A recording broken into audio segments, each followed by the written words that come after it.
ఇరాన్పై America Israel యుద్ధం ఆరంభంలోనే దేశంలో అత్యంత కీలక నేత Iran supreme leader Ayatollah Ali Khamenei ప్రాణాలు కోల్పోయారు. ఇరాన్ నేషనల్ సెక్యూరిటీ కౌన్సిల్ కార్యదర్శి అలీ లారిజానీ కూడా హతమయ్యారు. ముఖ్య రాజకీయ నేతలు పెద్ద తలకాయలనే వాళ్లను ఒక్కొక్కరిగా ఎలిమినేట్ చేస్తున్నాయి అమెరికా ఇజ్రాయెల్ దేశాలు. ఇప్పుడు సైన్యంలోని కీలక కమాండర్లు యుద్ధంలో వరుసగా చనిపోతున్నారు. అయినా ఇరాన్ వెనక్కి తగ్గడం లేదు, ప్రతిఘటిస్తూనే ఉంది. ఒక నేత చనిపోతే మరో నేత పుట్టుకొస్తున్నాడు, బాధ్యతలు అందుకుని యుద్ధాన్ని ముందుకు తీసుకెళ్తున్నాడు. కొంతమంది కీలక కమాండర్లను నాయకులను అంతం చేస్తే ఇక ఇరాన్ పనైపోతుందని అనుకున్న అమెరికా ఇజ్రాయెల్ ఎత్తులు ఇప్పుడు అడ్డం తిరిగి కూర్చున్నాయి. ఇంతకీ ఇరాన్ సైన్యాన్ని నడిపిస్తున్న అసలు నాయకుడు ఎవరు? ఇదే ఇప్పుడు ప్రపంచానికి అర్థం కాని అంశం. దీనికి సమాధానమే ఇస్లామిక్ రెవల్యూషనరీ గార్డ్ కార్ప్స్ వ్యవస్థ. 3 రోజుల్లో యుద్ధం ముగుస్తుందనుకున్నారు. 3 వారాలైనా ఆరని యుద్ధ జ్వాల. అగ్రరాజ్యంపై పోరులో ఇరాన్ను నడిపిస్తున్న నాయకుడెవరు?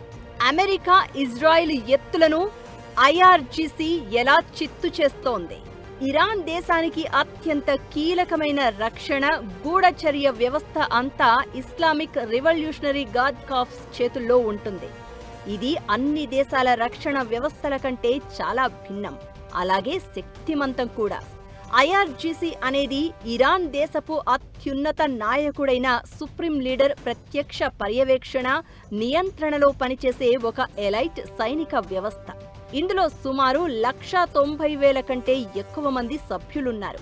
ఇది ఇరాన్ సాధారణ సైన్యం కంటే భిన్నంగా ఇస్లామిక్ విప్లవ ఆశయాలను కాపాడడానికి, ప్రభుత్వం కూలిపోకుండా చూడడానికి ఏర్పరుచుకున్న బలమైన వ్యవస్థ. అందుకే ఇరాన్ సుప్రీం లీడర్ను ముందుగా ఎలిమినేట్ చేసింది అమెరికా. అలీ ఖమేనీ మరణం తర్వాత సుప్రీం లీడర్ పగ్గాలు ముజ్తబా ఖమేనీ చేతికొచ్చాయి. ఐఆర్జీసీ అనేది సైనిక వ్యవస్థలన్నింటికీ భిన్నమైనది. దీనికి చీఫ్ కమాండర్ను ఇరాన్ సుప్రీం లీడరే నియమిస్తాడు. ఇది ప్రభుత్వ కార్యకలాపాల్లో అనవసరంగా వేలు పెట్టదు.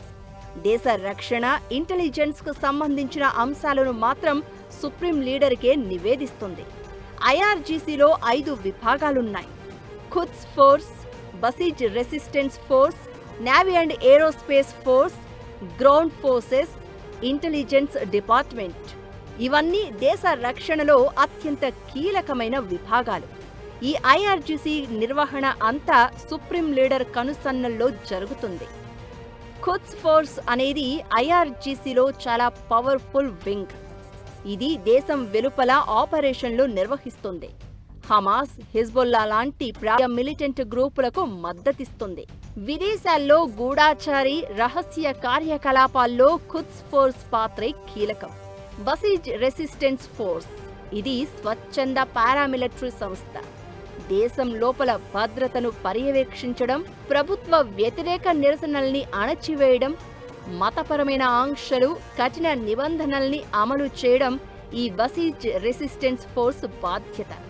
ఇక నేవీ, ఏరోస్పేస్ ఫోర్సులు చాలా స్వతంత్ర నిర్ణయాలతో పనిచేస్తాయి. ఇరాన్ ఏరోస్పేస్ విభాగం బాలిస్టిక్ మిజైల్స్ ప్రోగ్రాంలను పర్యవేక్షిస్తోంది. సముద్ర మార్గాల్లో దాడుల్ని తిప్పికొడుతుంది. గ్రౌండ్ ఫోర్సెస్తో దేశవ్యాప్తంగా 31 ప్రాంతీయ కమాండ్ల ద్వారా ఇవి పనిచేస్తాయి. దేశంలో ఎమర్జెన్సీ పరిస్థితులు ఉన్నప్పుడు ఈ గ్రౌండ్ ఫోర్సెస్ చాలా వేగంగా స్పందిస్తాయి. సో అంటే ఒక పక్కన రాజకీయ వ్యవస్థలోనూ, అటు ఒక పక్కన ఆర్థిక వ్యవస్థలోనూ ఐఆర్జీసీ క్రమేణా తన రూట్స్ పెంచుకుంటూ వెళ్ళింది, బలపట్టం జరిగింది. తద్వారా ఇరాన్ సమాజం మీద గట్టి పట్టు సాధించింది ఐఆర్జీసీ. కాబట్టి అయతుల్లా అలీ ఖమేనీ చనిపోయిన తర్వాత కూడా ఐఆర్జీసీ వ్యవస్థ ఉండాలి, ఇది బతకాలి. ఎందుకంటే దీని నుంచి మనం లబ్ధి పొందుతున్నాము అనే వాళ్ళ సంఖ్య కూడా ఎక్కువగా ఉంది. అంతేకాదు, ఇరాక్ వార్లో సదాం హుస్సేన్ని చంపేసిన తర్వాత ఇరాక్లో వచ్చిన రాజకీయ అనిశ్చితత చూసి ఇరాన్లో ఉన్నటువంటి మిలిటరీ నాయకులు, ఐఆర్జీసీ నాయకులు ఎవరైతే ఉన్నారో, ఒకవేళ మన సుప్రీం కమాండర్ని కనుక చంపేస్తే, హతమారిస్తే మనం ఎట్లా వ్యవహరించాలి అని ఐఆర్జీసీ ఆలోచన చేసింది. ఎప్పుడైతే అలాంటి ఆలోచన ప్రారంభించిందో ఇరాన్‌లో ఉన్నటువంటి 31 ప్రావిన్సెస్ అక్కడ ప్రావిన్సెస్ అంటారు. 31 ప్రావిన్సెస్‌లో ఐఆర్‌జీసీకి 31 కమాండర్స్‌ని క్రియేట్ చేసి, ప్రతి పోస్ట్‌కి ఇద్దరు ముగ్గురిని సప్లిమెంట్‌గా తయారు చేసింది. అంటే ఒక వ్యక్తి చనిపోతే మరొక వ్యక్తి అధికారంలోకి వచ్చి ఆ కమాండ్‌ని మెయింటైన్ చేయడానికి. ఇక ఇంటెలిజెన్స్ ఆర్గనైజేషన్ ఒక ప్రత్యేక గూఢాచారి సంస్థ. దేశం లోపల బయట జరుగుతున్న కుట్రలను, విదేశీ గూఢాచారుల కార్యకలాపాలను అడ్డుకుంటుంది. ఖాతం అల్ అన్బియా మాత్రం ఇరాన్ను టెక్నాలజీ, ఆర్థికాభివృద్ధి పరంగా ముందుకు తీసుకువెళ్లే వింగ్. ఇరాన్లో పెద్ద పెద్ద ఇంజనీరింగ్, మౌలిక సదుపాయాలు, ఆయిల్ ప్రాజెక్టులన్నీ దీని చేతుల్లో ఉంటాయి. ఇది ఐఆర్జీసీకి సైనిక బలమే కాదు, ఆర్థికంగా కొండంత అండగా నిలుస్తోంది. అందుకే ఐఆర్జీసీని కేవలం సైన్యంగా చూడలేదు. ఇరాన్ రాజకీయాలలో, ఆర్థిక వ్యవస్థలో, భద్రతలో ఒక అజేయమైన శక్తిగా చూస్తారు. ప్రభుత్వం పడిపోకుండా చూడడం, ఇరాన్ సిద్ధాంతాలను విదేశాల్లో వ్యాపింపచేయడం దీని లక్ష్యం. ఇప్పుడు అమెరికా, ఇజ్రాయెల్పై ఇరాన్ యుద్ధ వ్యవహారాలను ఐఆర్జీసీనే చూస్తోంది. ఇరాన్ ఐఆర్జీసీ అంటే 10 తలల రావణాసురుడు లెక్క. ఒక తల పోతే ఇంకో తల పుట్టుకొస్తుంది.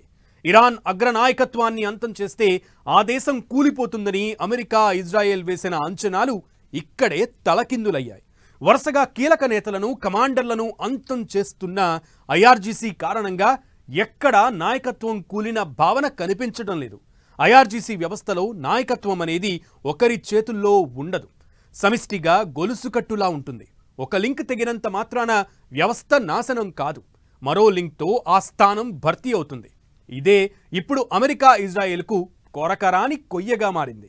యుద్ధానికి ముందు దేశంలోని పౌర, సైనిక నాయకత్వం మొత్తం అయతొల్లా అలీ ఖమేనీ చేతిలో ఉండేది.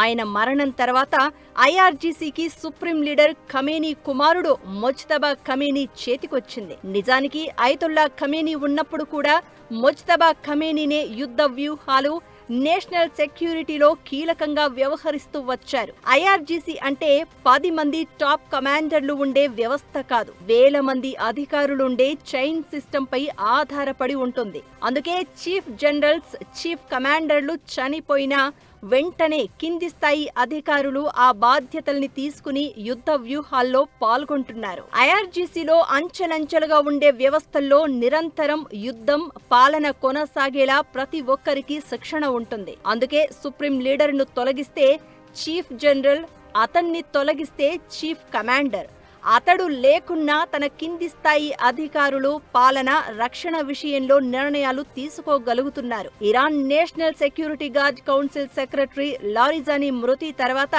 ఐఆర్జీసీఏ రక్షణ బాధ్యతల్ని తీసుకుని చూస్తోంది. ఇటు రక్షణ రంగంలో ఆయుధాలు, అస్త్రశస్త్రాల విషయంలోనూ ఇరాన్ కొన్ని దశాబ్దాలకు ముందు నుంచే సిద్ధమవుతోంది. ఏదో ఒకనాడు ఇజ్రాయిల్, అమెరికా, ఇతర శత్రు దేశాల నుంచి దాడులు ఎదురవుతాయని ఊహించింది. దానికి తగ్గట్లే భారీ ఎత్తున ఫైటర్ జెట్స్, మస్కిటో ప్లేట్ పేరుతో స్పీడ్ వార్ బోట్స్, డ్రోన్లు, క్షిపణుల తయారీ, కొనుగోలు చేసింది. 1990 నుంచి ఇప్పటి వరకు రష్యా, చైనా, ఉత్తర కొరియా సాయంతో క్షిపణి సాంకేతికత అభివృద్ధి చేసుకుంది. సొంతంగా డ్రోన్లు, మిజైల్స్, సబ్ మెరైన్స్ ను తయారు చేసుకుంటోంది. షాహాబ్, సెజిల్, ఖైబర్ షెఖాన్, షాహేద్, మొహజేర్ ఇలా వైవిధ్యమైన క్షిపణులు, డ్రోన్లు, అత్యాధునిక ఆయుధాలతో శక్తిమంతమైన ఆర్మీ, నేవీ వ్యవస్థను కలిగుంది ఇరాన్. 2000 కిలోమీటర్ల లక్ష్యాలను ఛేదించగల మిజైల్స్ ను తయారు చేసుకుంది. గాదిర్ క్లాస్ సబ్ మెరైన్లు, రష్యన్ సుకోయ్ ఫైటర్ జెట్లను సమకూర్చుకుంది. ఇలా ఒక విధంగా డీసెంట్రలైజ్డ్ స్ట్రక్చర్ క్రియేట్ చేయడం జరిగింది, కమాండ్ స్ట్రక్చర్ క్రియేట్ చేయడం జరిగింది. కానీ నాయకత్వం మాత్రం కేంద్రీకృతమై సుప్రీం లీడర్ చేతిలో ఉంది. ఒకవేళ సుప్రీం లీడర్ చనిపోతే ఎటువంటి చర్యలు తీసుకోవాలి అటువంటి యుద్ధంలో అని కూడా ముందుగానే వీళ్ళకు ఉత్తర్వులు ఇవ్వటం జరిగింది. కాబట్టి అయతుల్లా అలీ ఖమేనీ చనిపోయిన తర్వాత సీనియర్ కమాండర్స్ తెహరాన్లో చనిపోయిన తర్వాత కూడా ఇటువంటి ఐఆర్జీసీ కమాండ్స్ ఏవైతే ఉన్నాయో ఈ 31 ప్రావిన్సెస్ లో వాళ్ళు సొంతంగా ఏం చేయాలి, ఎన్ని స్టెప్స్ తీసుకోవాలి, కొత్త నాయకుడు ఎన్నికయ్యేంత వరకు ఎటువంటి యుద్ధాన్ని వాళ్ళు నిర్వహించాలి అనే దాని మీద వాళ్ళకి క్లియర్ గైడ్ లైన్స్ ఇవ్వటం జరిగింది. కాబట్టి వాళ్ళు ఈరోజు ఇలా యుద్ధం చేయటం చేస్తున్నారు. యురేనియంను అత్యధిక స్థాయిలో శుద్ధి చేసే సామర్థ్యం ఇరాన్ సొంతం. అణ్వాయుధాల తయారీని అడ్డుకునేందుకే అమెరికా ఇప్పుడు అటాక్స్ చేస్తోంది. ఇరాన్ తన ఆయుధ రక్షణ వ్యవస్థల్ని మిడిల్ ఈస్ట్లో ఆధిపత్యం కోసం ఉపయోగిస్తోంది. తన దగ్గరున్న పరిమితమైన వనరులు, సైనిక వ్యవస్థలతోనే అటు అమెరికాకు ఇటు ఇజ్రాయిల్కు తలనొప్పిలా మారింది ఇరాన్. 3 వారాలు దాటినా తనకున్న సైనిక బలం, యుద్ధ తంత్రాలతో ఏమాత్రం వెనకడుగు వేయకుండా దాడులకు ప్రతి దాడులతో వారును కంటిన్యూ చేస్తోంది. మరోపక్క హర్మోజును కంట్రోల్ చేస్తూ చమురు దిగ్బంధంతో ప్రపంచ ఆర్థిక వ్యవస్థకు సవాల్ విసురుతోంది. తగ్గేదే లేదని అమెరికా ఇజ్రాయిల్ ముందు తొడకొడుతోంది. మరి అగ్రరాజ్యం ఎలాంటి వ్యూహాలతో ముందుకెళ్తుంది, ఎలా ఇరాన్ దూకుడుకు బ్రేకులేస్తుంది అన్నది కాలమే నిర్ణయించాలి.